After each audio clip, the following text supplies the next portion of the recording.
Olá pessoal, meu nome é Camila Codesso e nesta aula nós vamos discutir exercícios sobre indução eletromagnética. Vamos começar lendo o enunciado da questão. A figura representa um fio retilíneo e muito longo, pelo qual passa uma corrente I. Próximo ao fio existem duas espiras circulares, A e B, planas e coplanares com o fio. Admitindo-se a diminuição da intensidade da corrente ao longo do tempo, é correto afirmar que aparecem correntes induzidas nos sentidos. Então essa é uma questão de múltipla escolha que pede para a gente dizer qual que é o sentido da corrente induzida que vai surgir tanto na espira A como na espira B. Para a gente resolver essa questão, a gente vai precisar lembrar dos conceitos, da lei da indução eletromagnética e da lei de Lenz. Conforme nós já discutimos, a lei da indução eletromagnética vai dizer para a gente que a variação temporal do fluxo do campo magnético é responsável pelo surgimento de uma força eletromotriz.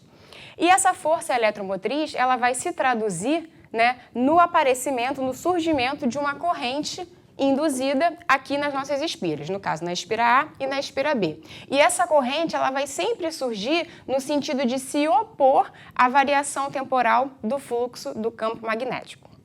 Então, para a gente começar a resolver essa questão e conseguir definir o sentido das correntes, a gente precisa primeiro saber qual é o campo magnético que está atuando nessas duas espiras.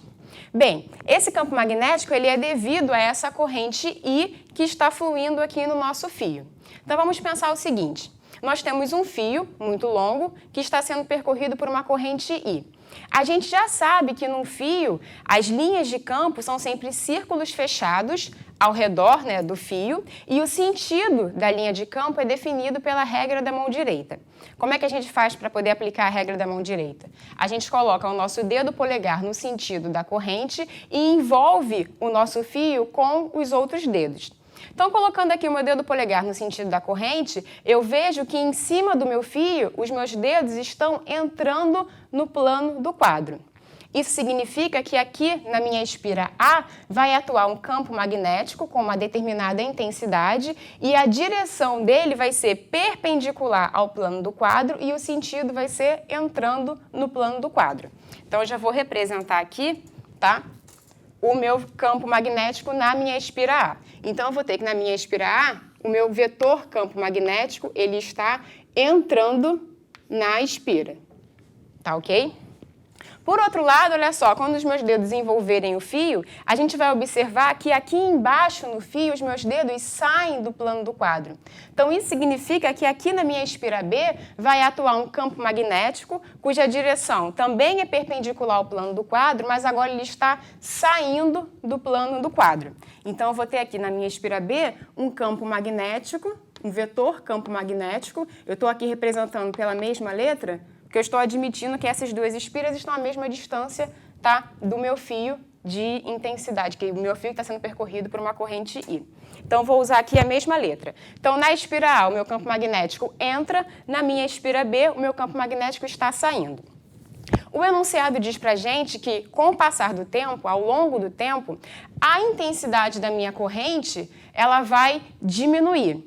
Se a intensidade da minha corrente elétrica vai diminuir, isso significa que a intensidade do meu campo magnético também vai diminuir aqui nas minhas espiras.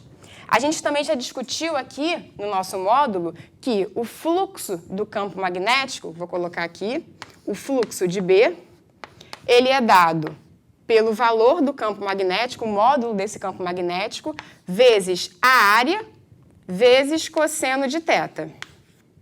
Tá ok? Onde θ é o ângulo entre o vetor campo magnético e o vetor normal, a superfície que eu estou considerando, a área que eu estou considerando. Logo, se eu tenho uma corrente que está diminuindo no tempo, o meu B também vai diminuir no tempo e se o B diminui no tempo, o meu fluxo do campo magnético também vai estar diminuindo. Então, eu estou tendo aqui uma variação temporal do meu fluxo do campo magnético. Então, de fato, tem que surgir nessas duas espiras uma corrente no sentido de se opor a essa variação. Então, vamos ver agora qual que é o sentido da corrente que vai surgir nessas espiras. Na minha espira A, o meu campo magnético está entrando e com o passar do tempo ele vai diminuir. Tá ok? Então, o número, a gente pode pensar assim, as linhas de campo que estão atravessando essa espira, elas vão continuar sendo o mesmo número, só que elas estão cada vez mais com a intensidade sendo diminuída. Então, tem que surgir aqui uma corrente, tá ok? No sentido de voltar à situação original, a situação que eu tinha inicialmente. E qual tem que ser o sentido dessa corrente, então, na minha espira A? Na minha espira A, o sentido dessa corrente terá que ser o horário. Tá? Então, eu vou representar aqui, ó, se eu tiver uma corrente induzida, chama aqui de I minúsculo. Nesse sentido, eu vou conseguir gerar um campo magnético induzido que vai estar também entrando aqui na minha espira A. Tá ok? Vamos ver agora como é que vai ser na minha espira B. Na espira B, as minhas linhas de campo magnético elas estão saindo. E com o passar do tempo, a intensidade delas, né, o módulo dessas linhas de campo, estão diminuindo. Então, eu tenho que fazer surgir uma corrente aqui nessa espira no sentido de se opor a essa variação, de recuperar a situação que eu tinha inicialmente. Para que isso aconteça, eu vou precisar gerar aqui nessa espira B uma corrente induzida que tenha o sentido anti-horário.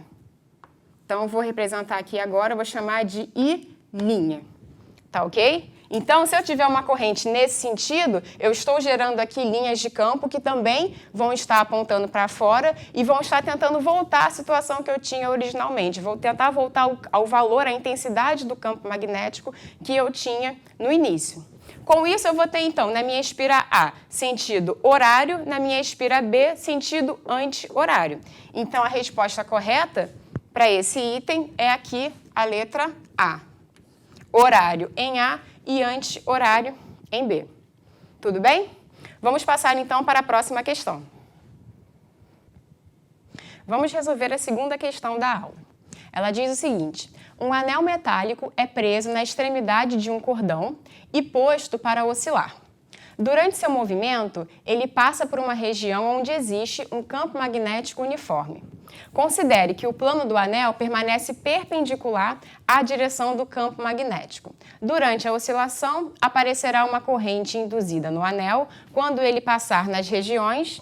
Então, aqui, mais uma vez, é uma questão que está abordando a indução eletromagnética. E também vai abordar a questão de você ter uma corrente induzida que aparece aqui no anel. Diferente da outra questão, ele não quer que a gente determine qual é o sentido dessa corrente, mas sim que a gente diga em qual região que essa corrente vai aparecer. Então, aqui no nosso sistema, nós temos um fio e um anel metálico que está preso a esse fio. Esse anel ele vai ser posto para oscilar e vai passar por essas regiões que ele chamou de região 1, região 2, região 3, 4 e 5. Bem, algumas dessas regiões elas estão, né, dentro de uma região onde nós temos um campo magnético uniforme. Então, nós temos aqui um campo magnético B, cuja direção é perpendicular ao plano do quadro e está apontando para dentro do plano do quadro. Então, a gente tem que saber dizer em qual dessas regiões que vai surgir uma corrente induzida. Então, a gente tem que lembrar, mais uma vez, né, da lei da indução eletromagnética. A lei da indução eletromagnética diz para a gente que a variação temporal do fluxo do campo magnético é igual a uma força eletromotriz. E essa força eletromotriz, ela se traduz numa corrente induzida que vai sempre surgir no sentido de se opor a essa variação. Por isso que a gente tem sempre um sinal menos na nossa lei da indução eletromagnética. A gente vai ter que a variação temporal do fluxo é igual a menos a força eletromotriz. E esse menos é devido a essa interpretação da corrente, que sempre surge no sentido de se opor à variação temporal do fluxo. Então, a gente tem que pensar aqui onde que eu estou tendo variação do meu fluxo do campo magnético. O fluxo do campo magnético, como eu já tinha escrito na outra questão, ele é definido, né? O módulo do fluxo magnético é o módulo do campo magnético vezes a área vezes o cosseno de θ, onde, mais uma vez, o θ é o ângulo entre o vetor campo magnético e o vetor normal à superfície. Tá ok? Então, aqui vamos analisar. Na região 1, o meu anel está oscilando numa região onde eu não tenho nenhum campo magnético.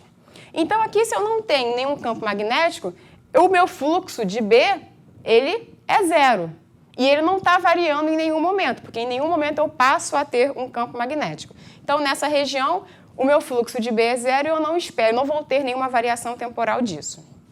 Na região 2, em contrapartida, eu estou tendo que o meu anel está passando justamente na interface da região onde eu não tenho o meu campo magnético e de uma região que está aqui representada de azul, que é a região onde há um campo magnético uniforme.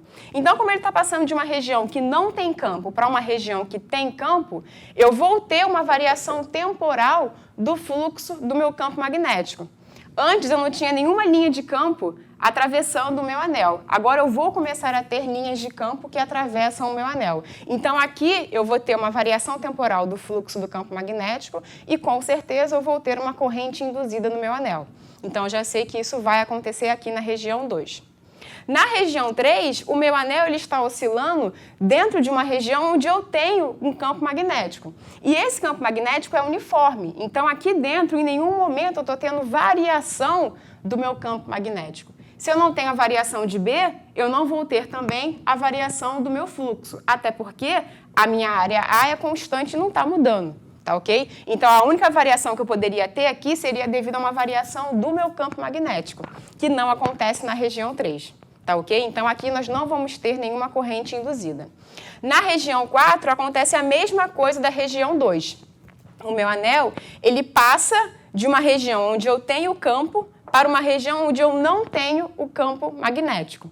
Então, aqui eu vou ter a variação do fluxo e, com isso, eu vou ter uma corrente induzida no meu anel.